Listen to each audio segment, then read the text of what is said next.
Hello guys, what's up? Welcome to my channel again. Today we're gonna solve the numericals regarding the common base configuration of transistor. We've been working on theories lately, right? So this time I thought that numericals might be the things that have been troubling you. So why not go for the numericals? So here we are with this video, and I hope at the end of this video I'll try to make you capable of solving every numericals like this. So here we have the common base configuration of the transistor, and I've got this question, only this question, but I hope at the end of this video I'll be making you capable of solving numericals related to common base configuration, similar type of questions. So please watch it up to the last, and now let's proceed. And since I am going to start from the scratch itself, so you better watch it, having your full concentration on. So here you can see I've made this whole circuit, and I'll explain the circuit to you. In my previous video I have I've discussed about how to draw the transistor circuits. So you can watch that video to get it better, but I'll explain it shortly to you in a brief way. So here we have this circle around here, and here you note this arrow. So wherever you see the arrow, that means it's the emitter itself. So we're doing the common base configuration, so this is base and the rest is of course the collector.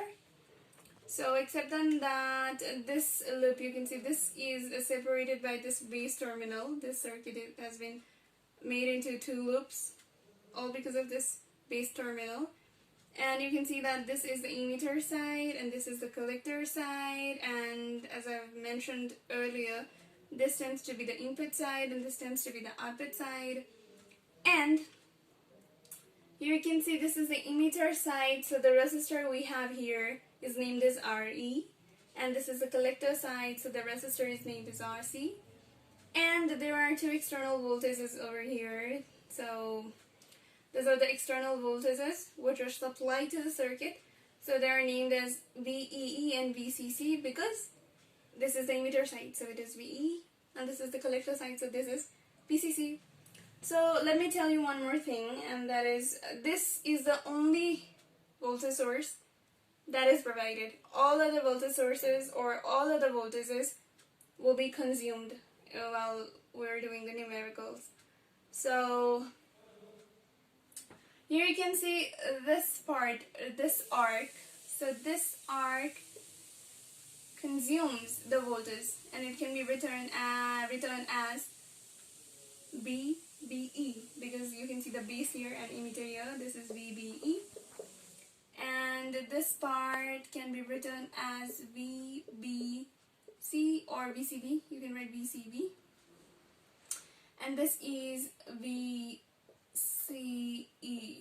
This is not really important while we are doing the numericals. So, okay, we have the value of RE, we have the value of RC, VE, and VCC. And next two values will sometimes be given, or sometimes it may not be given as well, but there are not much to explain in the circuit itself, so we better proceed. But before that, let me make you clear about the direction of current. As I've mentioned in my previous video that we use KCL in here, and in case of KCL for a junction, sum of total incoming current is equal to sum of the outgoing currents. So the only outgoing current here is IE, so IE goes outward, and IB comes inward, and so does IC. And in case of circuit, this type of circuits, the only parameters we'll have to get concerned over are currents and voltages, and there we have all three currents and all three voltages, and all these voltages in fact. So let us proceed. And what other things, values are given for us? Let us check. So in this question, it is mentioned that this transistor is of silicon. So in case of silicon, we'll have to be concerned over this too. In case of silicon, the value of VBE tends to be 0.7 volt. Whereas if the question had mentioned zirconium instead, then it would be 0.3 volt. So for now, since it is the silicon transistor, we're gonna take just the 0.7 thing here. And we do have one more thing. You might have encountered alpha while doing the common base configuration. So here we have alpha, and the value of alpha is generally 0.98. So we have extra values for VBE and alpha here. The question sometimes gives you the alpha, and if there is no alpha, you'll have to guess it on yourself, that it is 0.98. Now let us do the numericals. So while doing the numericals, you'll have to first of all think about the loop and the circuit, because this terminal separates the circuit and resolves it into two loops. That means you can consider this whole loop, as loop 1, and the other one is loop 2. So while doing this, we generally use KVL while solving the loops. But before jumping directly into the solving of numericals, one thing I'd like to say, here the values of everything are given. You can see that V is 6 volt. Let's list it out first, but we can see it from here. We can take it from here. What I wanted to say is, there is RE, you can see RE over here, and it is 1.6 kilo ohm. Can you see this kilo ohm over here? So better you list out everything before you do, and then you convert each and everything into SI unit, because if you're not converting them, sometimes you may get the wrong answer. So you're more likely not to get the wrong answer, but it is better that we do it, right? So you better write it as 1.6 into 10 to the power 3 ohms, so you won't get confused while solving the numericals. That's it, so let's proceed. So we have to generally use KVL while solving the loop. And you better write solving loop 1 using KVL. Using KVL in each and every loop can also be troublesome. So I'm going to show you the method that you can use and get the answer all correct. You'll be using KVL, but you won't feel like you've been using KVL all through the numericals. So as I mentioned earlier, that the only voltage source that is given from outside is VEE in case of loop 1, and all other voltages are consumed.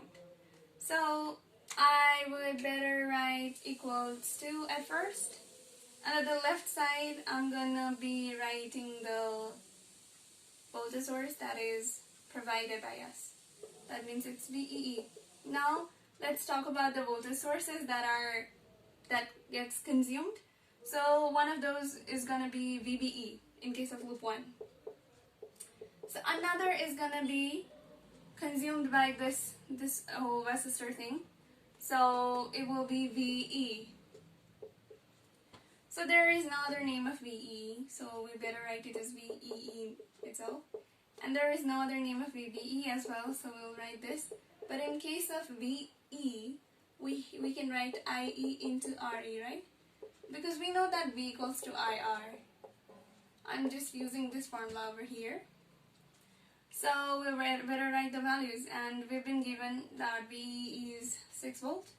So we write V6 here, and VBE, as I've already mentioned, this is silicon transistors, so silicon transistors have 0.7 volts as VBE. So it's 0.7 plus, we don't have IE, we don't have the value of IE here, so this is what we will be obtaining from loop 1. And there's this RE, which is, as I've mentioned, written it here. so as to clear the confusion. So what will we get IE as? Use your calculator. So I'm going to use mine, and I guess I'll be getting the answer really soon. And it's 3.3125 into 10 to the power minus 3 ampere. Isn't it easy? So here we have this IE, and in case of this kind of questions, we are generally asked to find IC, determine IC, the value of IC, and the value of VCB. Why is that so? Have you ever thought of the question? So here you can see that this is the output side, as I've already mentioned, and this IC is output current, and VCB is output current as well, output voltage as well. So these are the parameters from the output side, and we are generally asked to determine the values for the output parameters. So that is why you will encounter questions having the purpose, to determine IC and VCB. So let's go again into it. So now that we have IE, it's very easy for us to find IC as well. But since the alpha has been given here and the value of alpha is 0.98, we have this formula. Alpha equals to IC by IE. This is the formula.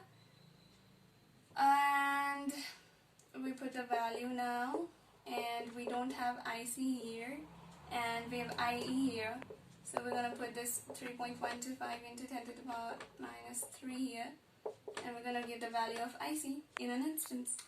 So let's do it, and you get 3.24625 into 10 to the power minus 3 ampere. Now one more thing I'd like to add up in here is, have you noticed the value of IE and IC? This is 3.31 and whatever into 10 to the power minus 3, and it is 3.20 into whatever into 10 to the power minus 3. And you must have noticed that the values are quite similar, almost equal, because have you noticed this? It is 0.98. It is nearly really close to 1, right? So if you multiply any value with 1, you're going to get the same answer. So it is more likely to be 1, so these values are pretty much similar and almost equal. And where you don't have to use alpha, you can simply do that IC is nearly equal to IE, so you can put the value of IE instead of IC or IC.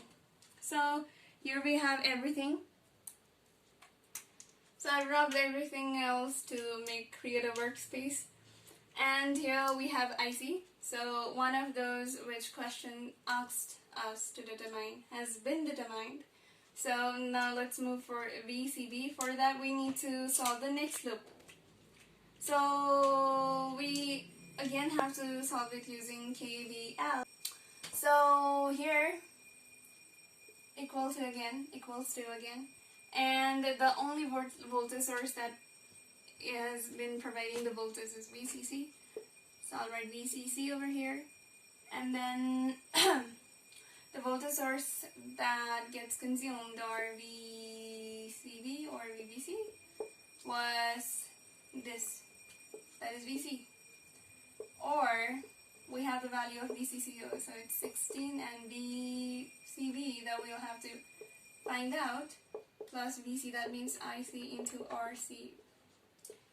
So it's 16, it's VCB, plus IC, we've already found out the value of IC, and we have RC over here. So as I've already mentioned that there is kilo ohm over here, so we'll have to be careful in that and write 10 to the power 3. So what are we going to get the value of VCB now? So I'm going to use my calculator one more time. So it's 16, okay, it's 3.2465 into 10 to the power minus 3 into 1.1 into 10 to the power 3. You can actually see that these two cut themselves out. But while you don't do this, you're going to find it a little, confusing. So I just did it. Well, it is, okay, so here I found out the value of VCV. It's 12.42885 volt. It is not necessary that you put everything in here. You can just round it off and write 12.43 volt. But whatever. This is the answer. So here you have all the numerical solved. And I hope you understood it. And I think I've put my best effort to make you understand this. So please consider subscribing, and if it was helpful, to like the video, and I'll be seeing you in the next video. And please comment whether you know, if anything that has remained untold or unexplained or something like that. So see you in the next video. Goodbye. Have a good day.